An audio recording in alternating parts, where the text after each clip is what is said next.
You're listening to the Spark Radio Network, internet radio like you've never heard before. Innovation, creativity, and imagination are all said to begin with a spark. So fasten your seatbelt and take the ride of your life and listen for the spark. You are listening to KLRN Radio, where liberty and reason still reign.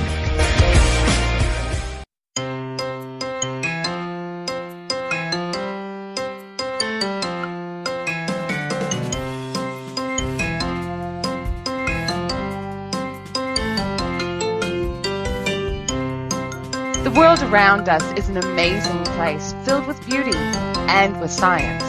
But let's face it, sometimes science can be so confusing that it takes a PhD to understand it. Well, you're in luck.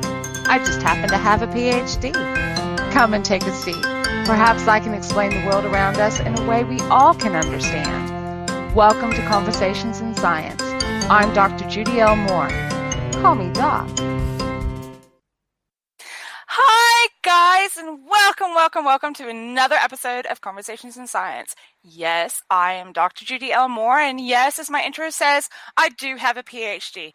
No, I'm not a medical doctor. I am a science doctor.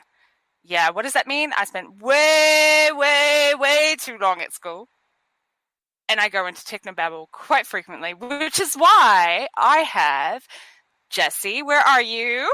What's up, Doc? Hey, Jess. For those of you who are new to the show, it's Jessie's responsibility to make sure that I don't go into too much technobabble because I do it all the time.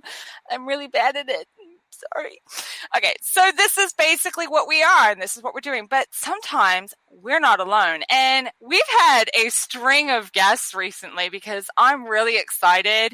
It's not long now, and there's a book coming out called Putting the Science in Fiction. And these are all different fields of science where we're all coming together and we're just explaining where fiction tends to get the science wrong. And our guest today is another one of the contributors from this same book. Welcome to the show, Stephanie Souveni. Oh, please tell me I said that name right. Oh, no. You got it. No problem. Yay! Way to go, well, hello. Right. So, tell us, Stephanie, what is it that you do for a job?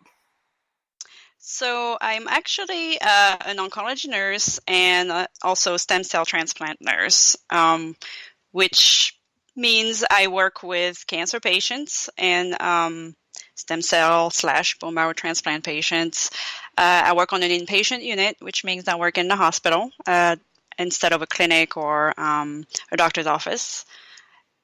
And I'm also specifically an operations coordinator, which means it's pretty much a fancy word for a charge nurse. So I oversee the operations of the unit. Basically, you make sure everything runs on how it's supposed to and on time. Yeah, that's one way to put it. That's part of it. Yes, it's I take care of anything from helping nurses, assisting patients, of course, still. I figure out discharges, open beds, patients to be admitted, where to place them with which nurse. And also I'm an assistant for other floors where maybe some of our patients are admitted to, such as in the intensive care unit, where a patient might still need chemotherapy. So I can go to those units, give that. Let's see what else. We also... for some of our patients who have specific central lines for the care they're going to be receiving, sometimes I get called to take care of these lines. Whoa, okay. I am going, wow, we're going to have to break this down. She's really going, busy. wow, I think Jessie's confused. I'm confused. Whoa, okay. Let's take a few steps back, and let's just start with some of the basic concepts of, okay, so you're a nurse. And you work in a hospital. You work in a hospital. Let's start with some of those sorts of things. There are people out there that just honestly believe that a nurse, all they do is just hold your hand. But that's not all a nurse does, is it? Not at all. Well, of course, we're here for patients, which includes holding their hand if they need it.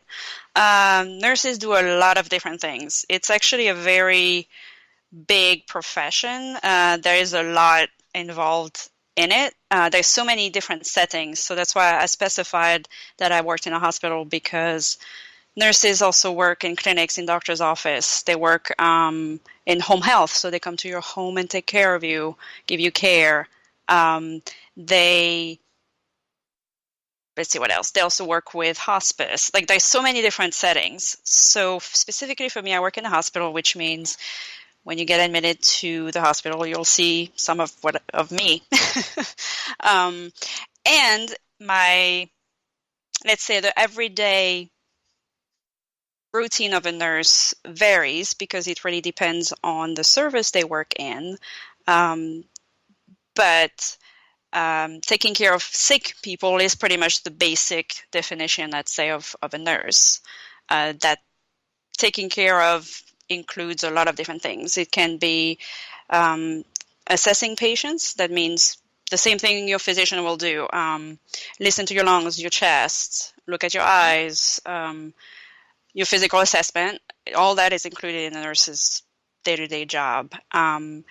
You'll have giving medication, assisting physicians with procedures, rounding on patients, assisting them with activity. Rounding, wait, it means going around to visit them all, right?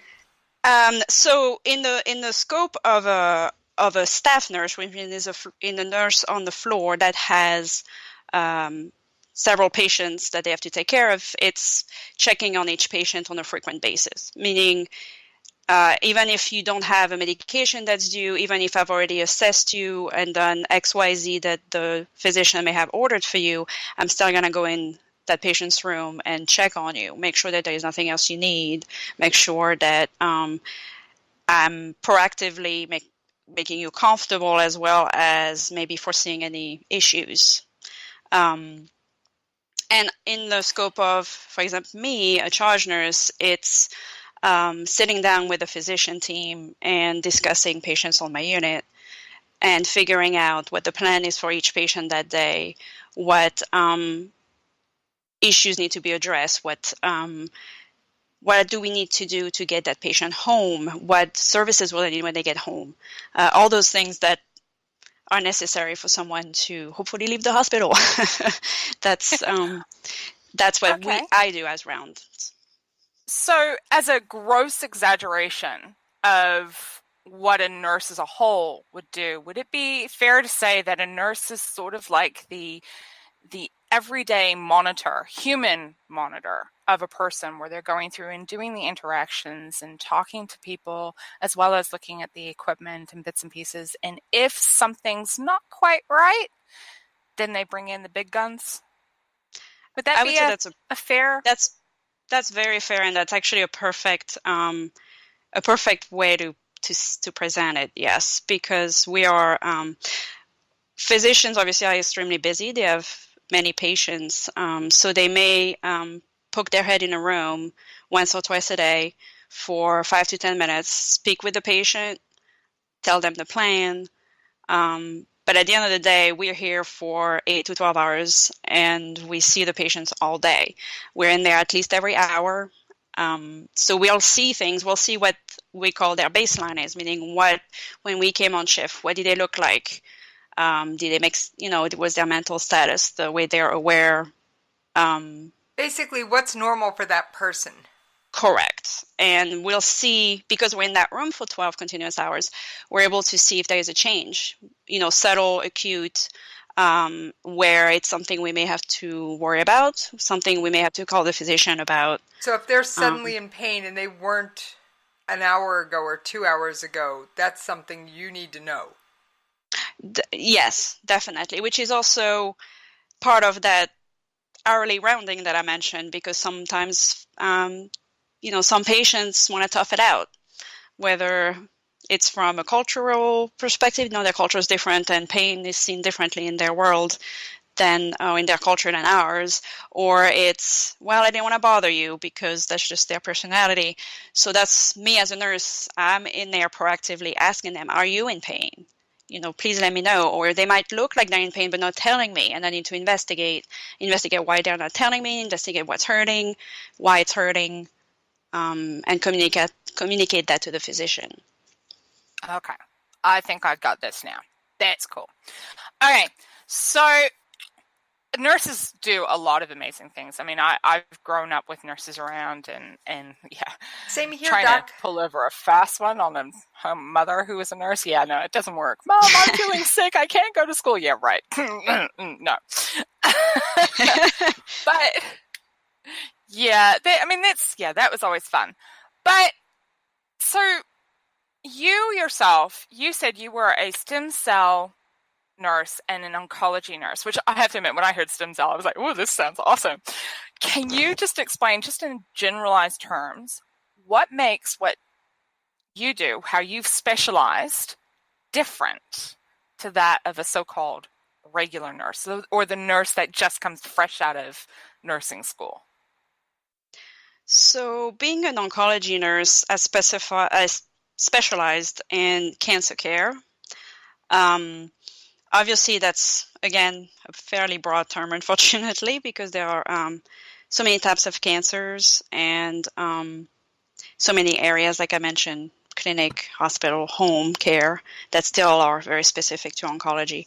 But what is very specific to what I do is, in addition to doing all the things a quote-unquote normal, regular nurse does, I have learned specific things, such as how to administer chemotherapy, biotherapy in a safe way, how to assess certain things specific to the cancer patient, the nutritional status, meaning, are they eating? What do they need to be eating? Are there specific diets they need to be on? Also, the stem cell / bone marrow transplant aspect of it, which is even more specialized within the cancer care, which is a treatment of certain cancers, blood cancers in particular, and which What is a blood cancer versus other forms of cancer? So in some of the jargon that we use, we will call cancers either a solid tumor cancer versus a liquid tumor cancer. So you'll have anything that you can think of in terms of organs, such as liver, stomach, lung, brain. We will call that like a solid tumor cancer, because there is most of the time a tumor forms within that organ or beyond, versus liquid cancers is really cancers of either the bone marrow or your lymph nodes. So it's in your blood in a way. Some people know that as a blood cancer. They'll call leukemia a blood cancer because that's really what it affects. So that's what we call it. I think I understand that. You've got that, Jess? Does that make sense to you? So most people, when they say cancer, they're probably thinking of the tumor type where you can go in and have surgery and have it cut out. Potentially. Obviously, there's some that you can't cut out because of what organ they're infecting or where they are. But a lot of times people think of cancer as, why can't we just go in and cut it out? And you specifically deal with more of the ones that are not able to be cut out. Yes, and also because a lot of thanks to research and studies, a lot of the solid tumor cancers are treated on an outpatient basis, meaning people go into an infusion center, get their treatment, and go home. That they only have to be there for a few hours. They may get the chemotherapy, the biotherapy, and then go home. Versus those cancer patients, it very depends on the type of cancer, how advanced it is, meaning did it stay within that organ, did it spread throughout the body, and so in terms of those two aspects of it have to be taken into account in order to make a plan on how to treat it. Some of it is, yes, cutting a piece out. Some breast cancers are benign, meaning they are not going to spread anywhere. They get the tumor gets taken out. the spot gets taken out and the person can keep their breasts. Some people, it's more advanced where mastectomies are done, meaning both breasts are taken off. Some people get radiation, which is they will radiate the area where the cancer is to try and shrink it. And then people will also get chemotherapy to try and treat either prevent the cancer from spreading or having it from those distant areas that it spread to already treat that in a more general manner than just cutting it out, because you can't at that point because it's in too many different areas, for example.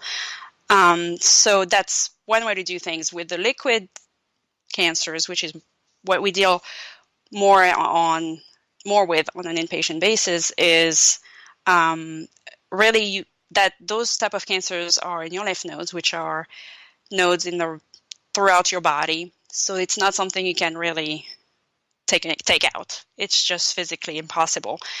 Or in your bone marrow, which is in your bones. Again, something that cannot be taken out because it won't be just one bone that's affected where you could say, it's going to sound gross, but cut that leg off. But it's not going to work that way because it's your marrow in general. And obviously you can't get rid of your entire skeleton. So yeah, we need the skeleton. No, I'm sorry. I'm not just a bag of muscles and skin. No, we need the bones so we could at least move. That's right. That would not be good if you did not have any bones. So and those patients will usually come in the hospital to get treatment because their treatment are several days long, which obviously clinics close in the evening. They're only open for a certain amount of hours. So those people will come in the hospital, get treatments 24/7 pretty much. Or if in the case of leukemia, for example, those patients will, for what we call induction, which is they've been diagnosed with their cancer, though we need to treat it and put them in what's called remission. We will keep them in the hospital usually 3 to 4 weeks. So obviously a treatment that cannot be done on an outpatient basis, which is why I deal as an inpatient nurse mainly with them. I do deal with some of the solid tumor patients as well if they come in because maybe they've had side effects of their chemotherapy or other treatment. So like, nausea, vomiting, maybe they're dehydrated, maybe they have an infection because their immune system has been dampened by the chemotherapy. Then they will maybe come in for antibiotics, for hydration. Okay. Those sorts of things. I think this is getting, wow, I'm getting quite a bit of information. I don't know about you, Jess, but I think I'm now getting a full picture as to how it's working. What about you? I think I got it, Doc. I think I got it. Okay, so since we are a science show, tell us about some of the technology that's now coming in that you're actually excited about. Well, there is quite a few things, and not necessarily just specifically for the cancer population, but there are several things that are being put into place, for example, at my hospital that are meant to help patients have a less disrupted day at the hospital, if that makes any sense. I know my patients joke with me all the time that you don't get any rest in the hospital because, unfortunately, we check on you very often, even at night. So, unfortunately, their sleep gets disrupted a lot. So, in an effort to prevent those disruptions in sleep, which are very important to healing as well, we are trialing and using I don't know if you guys have been in the hospital before or have had people in the hospital, but we do take vital signs a lot, your blood pressure, your temperature. Yes, I've been in for surgery, and I never get any sleep in the hospital. I can never wait to get home because I can't sleep if I know anyone around me is going to be bothering me. Yes, so that we love to do that, don't we? Yes, but and it seems like every time I turn around, you guys are wanting to take my temperature, my blood pressure, this, that, and the other, and I'm just going, You told me to get some sleep, and now you're here an hour later? Yes, indeed. So Okay. in an What effort is to this prevent technology you're trialing? in an effort to prevent that, they've developed pretty much it's like a wrist monitor. So it'll take your blood pressure. There's a little clip on to monitor your oxygen. It also gives us your heart rate, which means I'm a nurse outside of your room and I can look at all those vital signs pretty much live without having to walk in and put a cuff on your arm to take your blood pressure and wake you up. So that's it's very positive in terms of safety because we're able to see those things, very often and live, and B, you can sleep hopefully. So that's a great. So this is just a bracelet that's going on, a bit like the Fitbits type thing.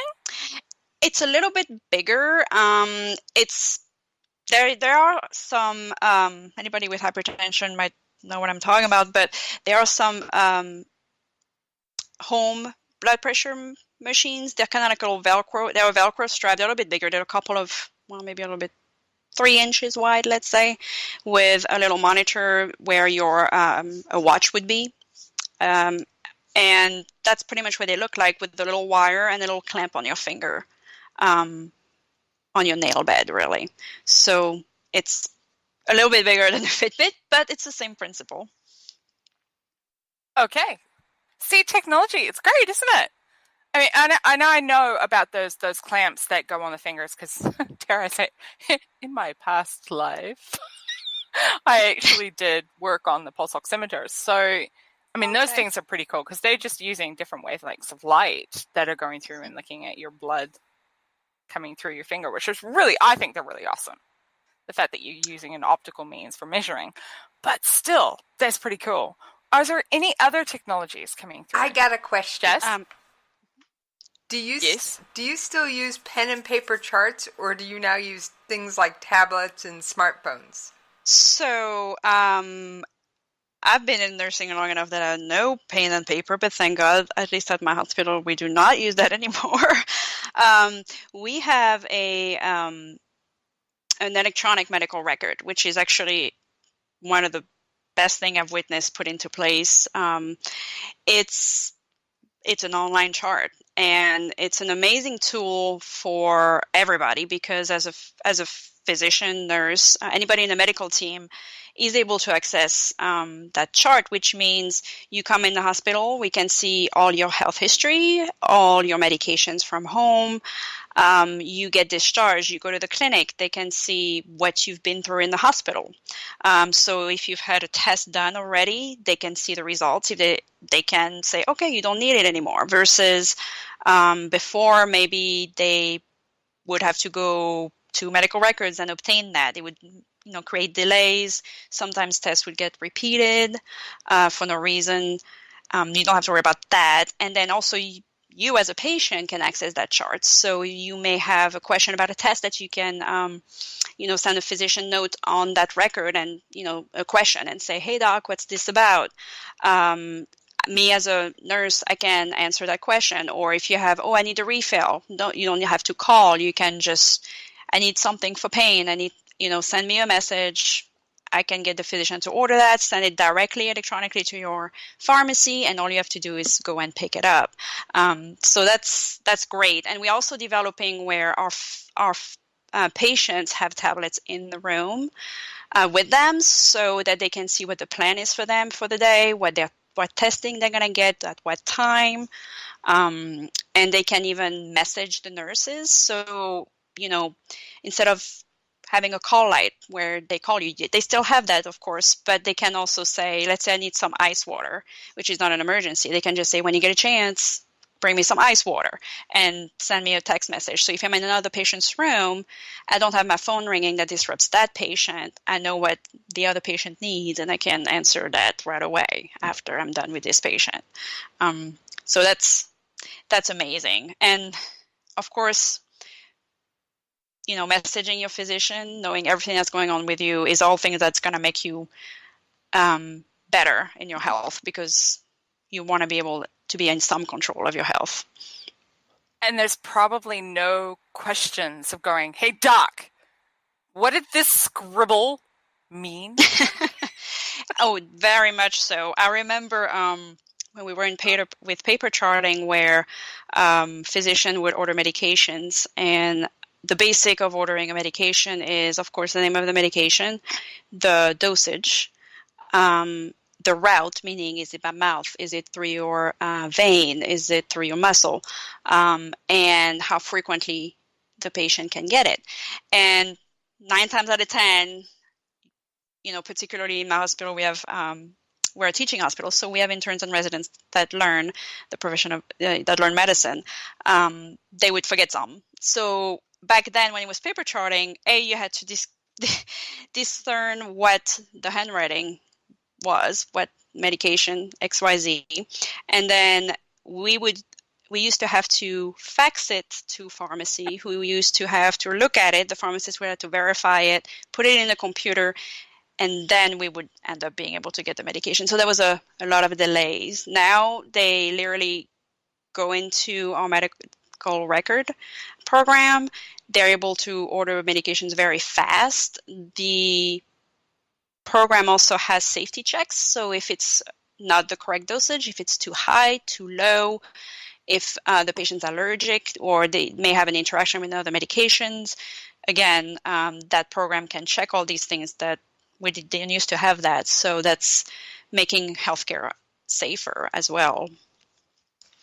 That's actually pretty, I like that concept actually about the being able to have that additional check with the artificial intelligence, obviously, of some description, checking the medication, because yeah, it's like if you give the wrong dosage or the wrong medication and it has some sort of, who is the one liable along the path? And it's just like, let's cover our bums, let's make sure that we're all safe. I gotta say, you don't want to read my handwriting. I have had medical doctors say they can't read my handwriting.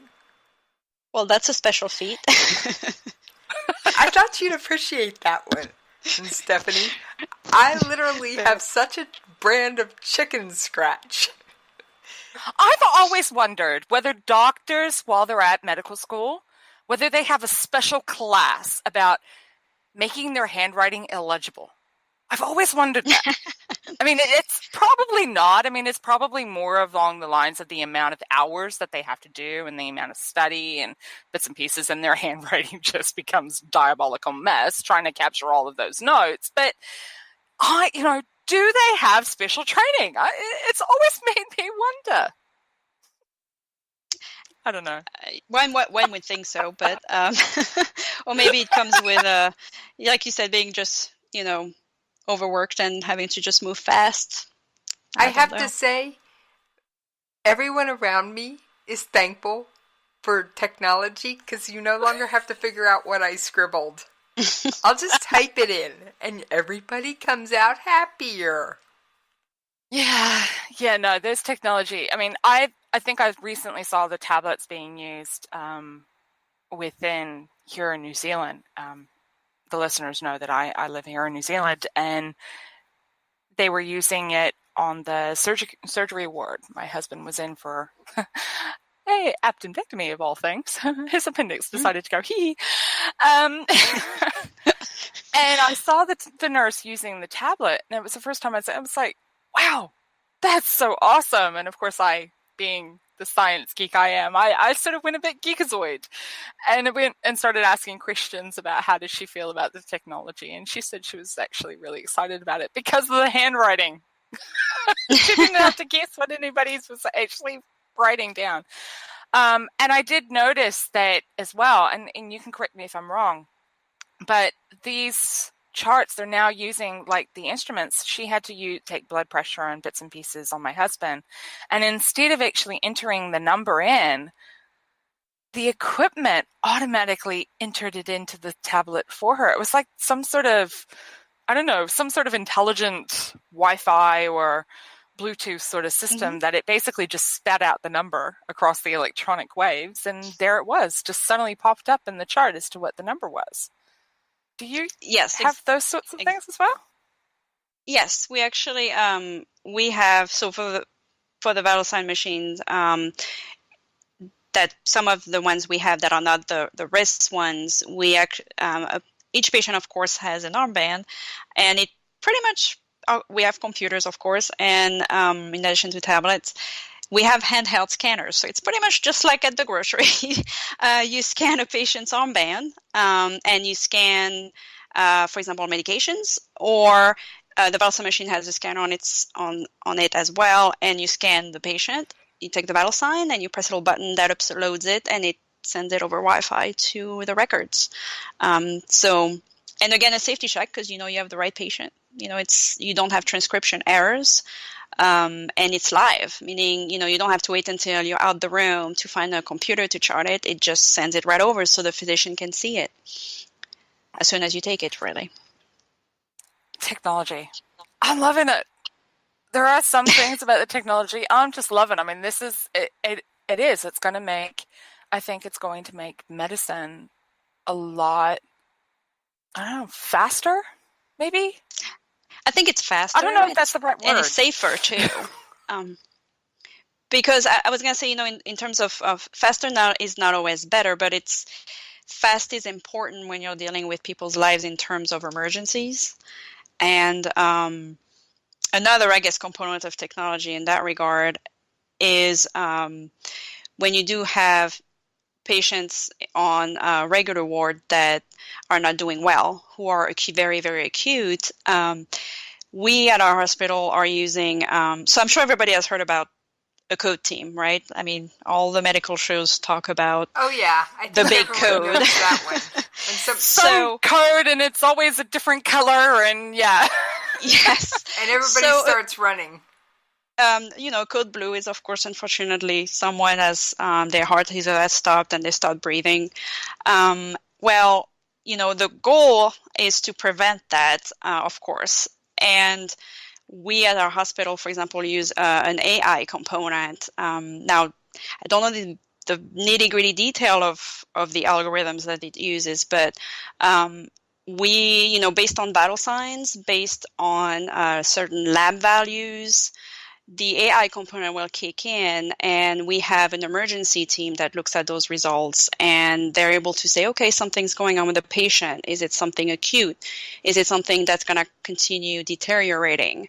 And they literally round on patients proactively to see if they can, what they can do to prevent someone from getting worse, or maybe, to even notify the physician, this is going on, make sure you address this because this could get worse. And all those things, that's when the fastness of having vital signs in the computer, of, scanning patients and everything else is very important, because those triggers can come in the computer faster and we can address them faster. So you're not trying to treat a patient like a bag of groceries, but it does make you help you care for them better. By scanning their wrists and scanning in their vitals and all that stuff, it helps you care for them better. Yes, I would say definitely, and I think patients like it actually, because they know it's for their own safety, and they see it as the next step in medical care. So it's. But then you'll get people like my son who will go, where's the tricorder? Can we have the little wavy wand thing that you just wave over my body and you have all my vital systems? We're quite a ways away from that technology yet, aren't we? I would say so, unfortunately, because it's, the human body is so complex. There are so many different things happening in your body. And then everyone is unique as well. Any tricorder would be really neat, though, I have to say. I'm sorry. A medical tricorder would be awesome technology to have, because it would literally just fit in your pocket and you'd have all the scanners and everything that you'd need. It's all there. It'd be really handy. No guesswork either, which, would cure everybody, I'd say, that'd be amazing. definitely. Yeah, no, sorry. Okay, I'm sorry, guys. I geeked out there. Oh, my fault. You're excused, Doc. I like tricorders too. Okay. Meanwhile, I think, Jess, I'm looking at the time. I think we are up for taking a very quick break. What do you think? Yep, you're right on time, Doc. Right. So we will catch you on the other side. You're listening to the Spark Radio Network, Internet radio like you've never heard before. Innovation, creativity, and imagination are all said to begin with a spark. So fasten your seatbelt and take the ride of your life and listen for the spark. You are listening to KLRN Radio, where liberty and reason still reign. Sometimes riders feel lost, unsure why a passage may not be working. It takes another set of eyes to help us nurture our writing into full maturity. At Black Wolf Editorial Services, we strive to enable writers to develop and grow, offering manuscript critiques and line edits through a mentoring editorial style.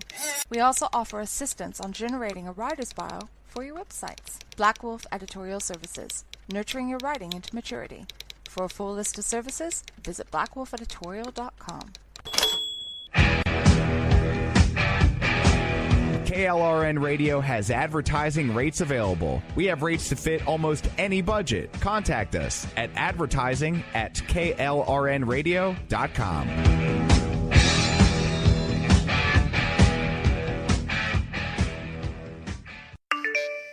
Did you just look down at your phone? You did it again, didn't you? You know, you're flying down the road in a 3-ton hunk of steel, and a text takes your eyes off the road for an average of 5 seconds.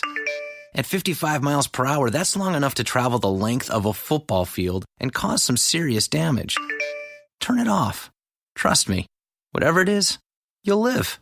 Learn more at StopTextsStopWrecks.org. Brought to you by the Ad Council and the National Highway Traffic Safety Administration. My son was in the Army back during Desert Storm, but even then he wanted an MBA. He looked at a dozen schools, but only one offered the online education and flexibility he needed while he was in a tent in Iraq. Grantham University. Turns out that Grantham's been delivering affordable, relevant college and advanced degrees for over 65 years. Heck, if they can deliver a quality education to a soldier in a tent overseas, think about the flexibility Grantham can offer you so you can earn your degree too. It doesn't matter how complicated or full your life is, if getting a degree is on your bucket list, you'll want to do what my son did. You'll want to call Grantham. Find out how easy it is to get started on your education so you can check that college degree off your bucket list. Call Grantham right now, 800-910-1370. That's 800-910-1370.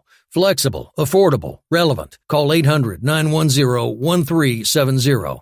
Okay, forest animals, kids are coming to the forest, and it's up to us to make their visit a good one. Sparrow, have you practiced the most popular bird songs for the year? Of course.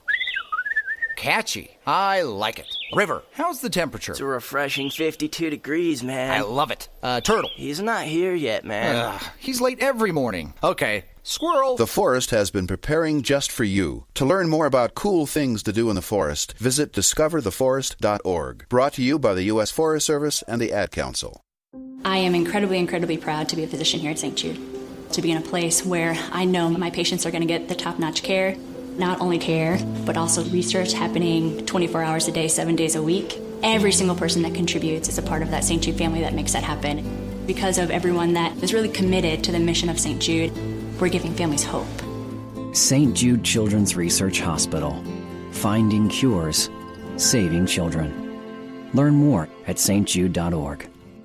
Attention business owners and independent contractors. This is a money-saving message from Tax Mediation Services. If your business owes $20,000 or more in taxes, we can help you today, right now. Listen, dealing with the IRS is no picnic. It's an intimidating and extremely stressful process, and you don't want to go it alone. Our attorneys know every law, every tax break, and every possible opportunity to help you resolve and reduce your tax debt. And if you owe more than $20,000, $1,000, you may be at the top of their hit list. So don't take your tax debt lightly, because it will not go away on its own. The IRS can seize your bank accounts, your home, and even shut down your business. Call our tax experts today at 1-800-783-0810 and let us deal with the IRS while you focus on your business. That's 1-800-783-0810. Again, that's 800-783-0810.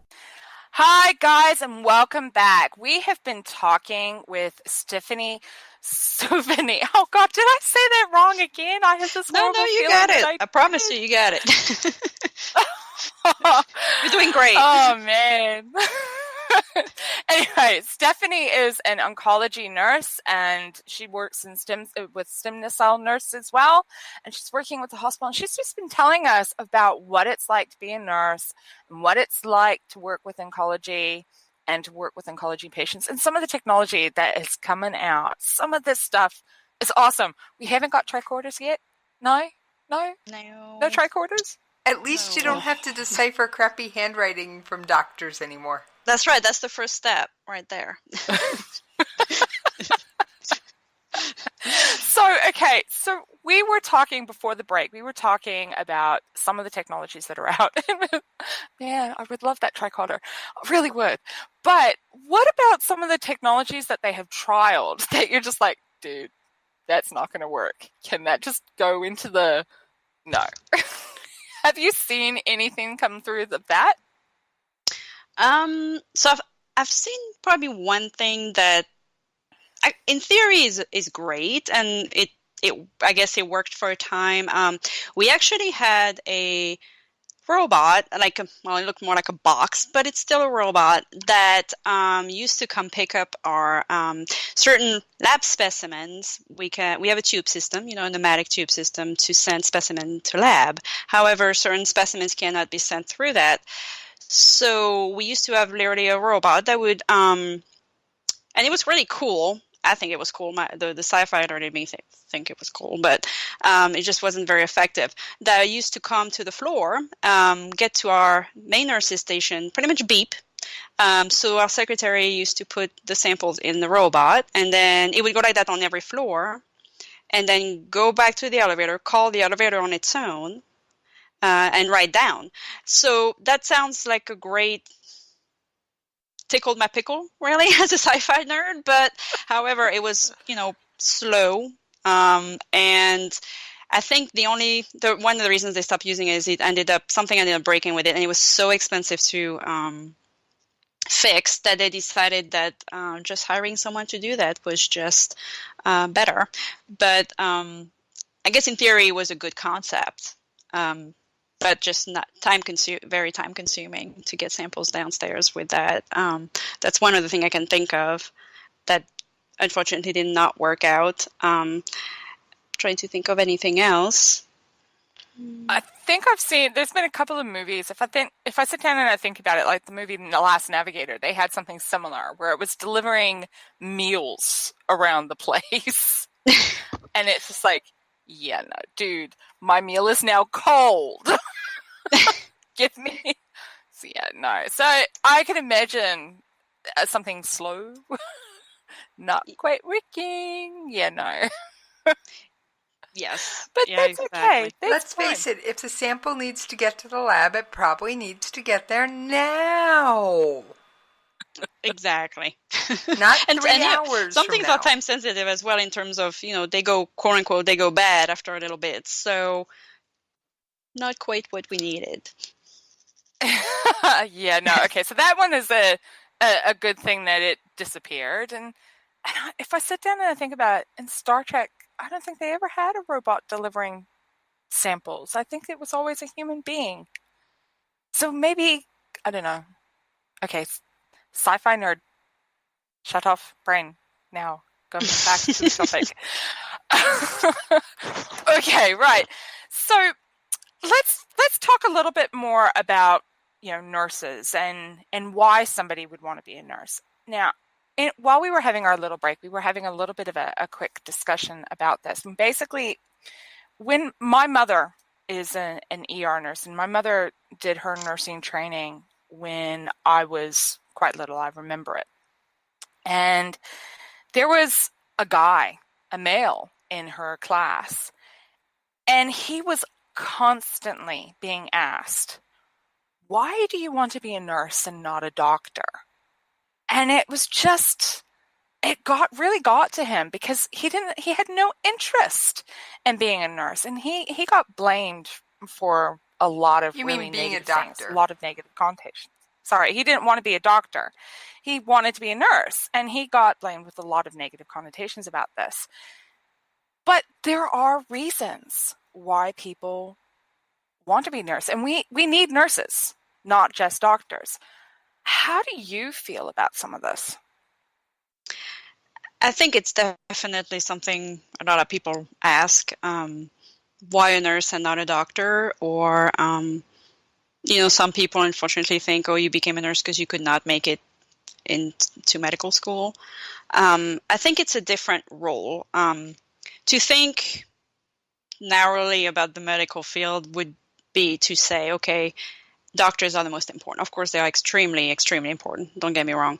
But I think it's also, which is also a gripe I have with medical shows, I think people think medical field, they think doctor, and they kind of blur out everything else in the medical field. A medical team is more what is necessary, and part of that is, nurses, physician assistants. You have very different, several different jobs included in that team. For me, I mean, I can't, obviously everybody probably has a different reason to become a nurse. I personally loved anything anatomy, physiology, all those subjects in school. But I feel for me the difference between becoming a doctor and a nurse is really having that contact with patients and families as well. And physicians do have that, but in a more limited way. I was looking forward to really helping people beyond just the science of it, meaning I can, give medications, I can decipher a problem with a patient, decipher a way to fix it. But, being there when a human being is having a hard time, being sick, not feeling well, with families who have to be there when their loved one is being, is in the hospital in not ideal circumstance. Those things, as a human being, helping another human being is very, you can't beat that, being there for someone in that regard. And also putting their needs before yours. I always feel very blessed to be doing my job because, at the end of the day, I'm able to come home and they may still be in the hospital. And if anything, it makes me strive to do great and to do even better the next day with my patients because that's what I'm here for. I'm here to get in that hospital room and help them navigate what's going on with them. Help them translate jargon the doctor may have used. Help them feel like they're going to make it at the end.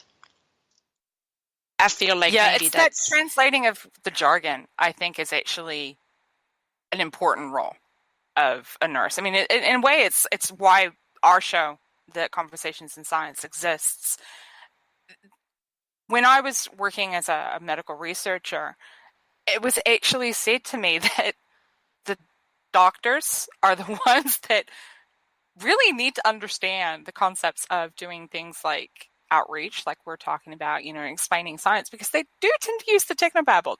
They spend so much time in that technobabble where, correct me if I'm wrong, a nurse spends so much time interacting with people who don't understand the technobabble. So you have to understand what it means so you can explain it. Exactly. And, you would, I think the white coat syndrome, quote unquote, where people get intimidated by doctors, so they don't ask questions as much as maybe they want to. You have no idea how many times I've been in a room and a doctor comes in and says, we're going to do this, today, and this is why, and so forth, and using all jargon the whole time. And the patient is like, okay, sounds great, thank you. The physician leaves, and I stay behind. I say, okay, did you understand what he was talking about? Do you have any questions about anything? And the physician may have asked, those same questions, and the patient will usually say yes. And the moment they step out the room, as a nurse, I'm asking, is there anything you need me to explain further? Do you have any questions? And they will feel comfortable asking me, maybe because I've been there the whole day, they know me, maybe I'm less intimidating, I'm not sure. But that's definitely a huge part of our role as nurses, to do that. See, people, we need nurses, not just doctors. We need it all. Doctors are known for technobabble. Shush. Yeah, not just the medical doctors, but the other doctors as well. Yeah, I know. Shush. Okay. So the reasons for going into nursing will be different for everyone. And I think my mother had a similar reason for you as well, wanting to have that human interaction. But what if somebody wants to do and study nursing, if they want to go into be a nurse as they get a bit older, what sort of subjects would you recommend that they take while they're still in school? I would say the main things, of course, is biology. And as much as, not everybody loves math, and statistics is important, particularly if your goal is eventually to do research. Anatomy, physiology, which is probably more college, given in college, but anatomy, physiology, and pathophysiology, which is the diseases, states. Those are the main ones I can think of that are very specific. So basically, we're looking at biology and mathematics, basically, as much as people might hate the idea. Mm-hmm. Yeah, maybe. Yes. Possibly maybe a bit of chemistry, especially if they're going to be looking at medicine. With the understanding how some of these medicines might interact with one another. That might be a good idea. A little bit. The chemistry is very, very important for people who want to be pharmacists. Extremely. That's all they do. Yeah, and we need pharmacists too. Yeah, definitely. I mean, they know more about medicines than anybody else, I think. More than doctors, even. Very much so. Because they also know what's new and what's not new, and they know all the chemical makeup and how it interacts and what the side effects of everything are. And wow, my local pharmacist is amazing, that wealth of knowledge that's just sitting in their head. Wow, it's amazing. Okay, Jess, before we carry on and talk about the book, The Putting the Science in Fiction, is there any questions you've got? No, I think you've done a good job keeping this medical professional, aka a nurse, who's, yes, still a medical professional, from going to technobabble. Doc. Well, maybe it's because I'm not a medical professional, so I'm always asking those questions. Okay, right. So both Stephanie and I are contributors to a book which is coming out very, very, very soon, called Putting the Science in Fiction. And what this book is, it's just a whole bunch of us. I think the number was up to 39 contributors. It's a lot of different, and we're all specialists in different fields. And we're just talking about the misconceptions people might have and where fiction often gets the science wrong. So you are a contributor to this book. What is your chapter in the book? What are you talking about? I talk about a handful of medical misconceptions that are usually perpetuated by medical shows, unfortunately. I think the main one that I think anybody who has had even a glimpse of a medical show will probably recognize is having a code, like we talked about earlier, and the trigger-happy doctors using a defibrillator, I'll call it. So I talk about that. I pretty much talk about a couple of very dramatic interventions that are being done in movies and shows that are actually not accurate at all, and why. Give us an example. Give us an example of one of those. Let's see. So, well, like I was talking about the defibrillator, your heart beats, obviously, and when you have a cardiac arrest, it stops beating. In the medical shows, people, the flat line, everybody has a flat line, which means no heartbeat, right? So if you have no knowledge of anything concerning the heart, you're like, okay, obviously this patient is, for all intents and purposes, dead. And a physician will take a defibrillator and shock the person, defibrillate them. Usually bring them back to life, yeah. Yes. Saving the day. Well, it's not quite that simple. Your heart beats in a specific rhythm, so it's pretty much just like a car, with pistons and everything in a way. And for your heart to pump blood through your body, which is the purpose of the heart, it needs to beat in a certain rhythm. With a flat line, there is no rhythm at all and no electricity at all. That means for your heart to beat, a chemical reaction happens that creates a current through your heart and fuels the different parts of the heart to beat in that rhythm I mentioned. Well, if you have a flat line, you have no electricity and no rhythm at all, nothing. It's dead completely.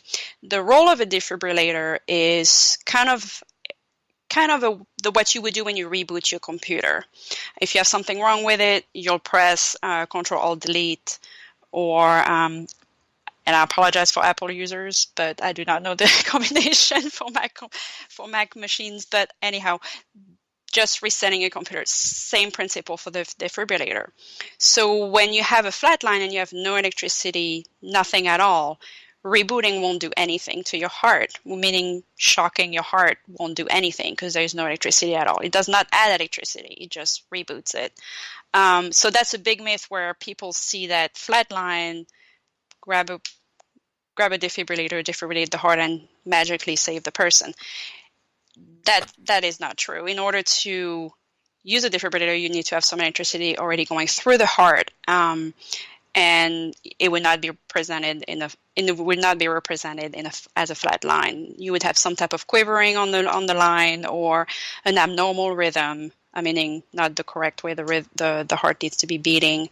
Then you would be able to use a defibrillator, because then your goal is to reboot it, and by shocking it. Yeah, and as a writer-editor, basically the way to deal with that would be to say, it doesn't work like it does in the movies. No.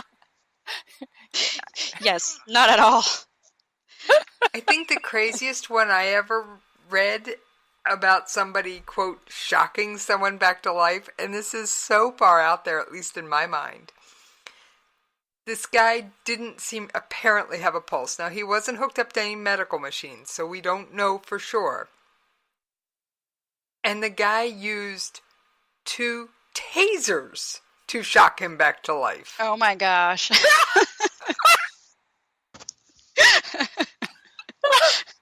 No. Okay. Science Geek has to come in here. A defibrillator of any description, what it does is it creates a path, a circuit. So it's going and putting the charge in through one paddle, and then it comes out the other paddle, which is why they have to be on opposite sides of the heart. Yeah, exactly. No. Exactly. I figured you would both enjoy that particular thing that I had read. Oh my God. I have to say, though, it's pretty inventive. I would have never thought of trying that on someone. Maybe Only because we know how a defibrillator really works. Maybe so. On paper in this book, it worked. Oh, dear. That was the reaction of the medical doctor standing there going, "You're crazy." So they did hang a lantern on it. But it was still the fact of, on paper, this one time it worked. On paper, you can make anything work. But yeah, no, okay. Carrying on. Okay, so you've only got the one chapter in Putting the Science in Fiction, but you have some other articles up on Dan Cobalt's website. Dan Cobalt is the editor for Putting the Science in Fiction, and it's his brainchild. He was the one that put all this together.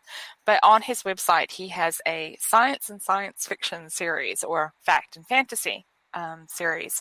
And again, it's experts from various different aspects of the field, and just where fiction gets it wrong. You've got another article up there too. What are you talking about in that article? So that article focuses actually on nurses and nursing misconceptions and how nursing is misrepresented in fiction as well, specifically. And it was a very interesting actually article to write, because although I've noticed the trends, I never put my mind ready to think about just how much we are misrepresented. And I think, there are several things in that article as well, but one of the main things is actually hand in hand with misrepresentation of doctors, because it's the fact that a lot of the skills that we perform are attributed to doctors in medical shows. First of all, we're not represented hardly at all, and when we are represented, we are misrepresented. A lot of the nurses in medical shows are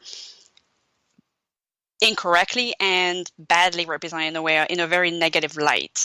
So, you have anything from having the nurse be very lazy, very, very honorary with the physician, the patients, very defensive. Like, all those very negative images are attributed to nurses, which, is disheartening, of course, as someone coming from the field.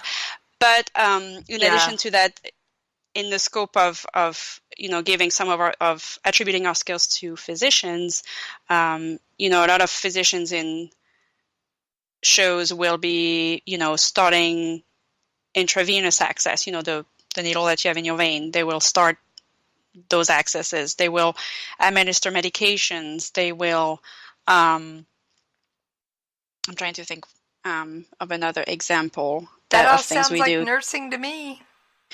Well, exactly. All those things are. Here's are the things interesting we do. thing. This is just an interesting side note.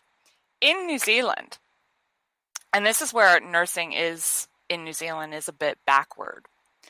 Nurses don't start IV lines. Neither do doctors, actually. You have specially trained technicians who are not nurses. They are not doctors, but they have special training. And that's all they do all day. They go from ward to ward to ward to ward and put in IV lines. That's it. That's all they do. In New Zealand, your nurses, registered nurses, the RNs, are not actually allowed to put in they're not allowed to put in catheters, which is basically a tube that's put in to help you pee. They're not allowed to put in IV lines or anything like that. And it was quite interesting because I've got a friend who is an RN with one of the nursing homes up north, but she spent, I think, a good 6, maybe 7 years in Australia as a practicing nurse over there. And she came back to New Zealand going, "You're telling me I'm not allowed to do this now? What?" Excuse me? Yeah. And it's just, for her, it's frustrating because she's like, I've been doing it all this time and now I'm not allowed to do it? What? So, yeah. That's very interesting. Very interesting to hear that they're not able to do that. because that's really what we do every day. Yeah, at least I know, and I think sometimes some of New Zealand nurses are just. I think the nursing practice in New Zealand as a whole is a bit backwards, but still, I trust those nurses more than I trust some doctors, to put it blunt. And I was gonna say, don't get me wrong. They do a lot of other things we can't do. But yes, there are some things in medical shows that I'm scratching my head and also, shaking my head at, because then, if someone has never been in the hospital and they suddenly get into the hospital and have seen those shows, they might perk up and say, "What do you mean you're going to do this to me? Isn't that the doctor's job?" Because that's what they've seen in the shows. And, it's a very odd dynamic to have a patient expect a physician to do all these things that are not really. Yeah, no. No, they have other things to do. Okay. Let's say that. Yeah. All right. So I think we're coming to the end of our time. Jessie, yes. Yep. Yes, we are, Doc.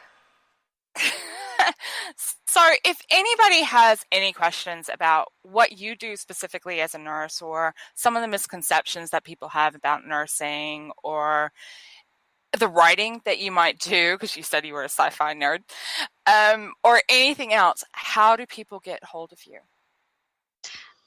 So of course I have a website. It's www. I'm probably going to have to spell it because I'm sure nobody knows how to spell my last name. It's my first and last name, Stephanie Souvinet. My last name is SAUVINET.com.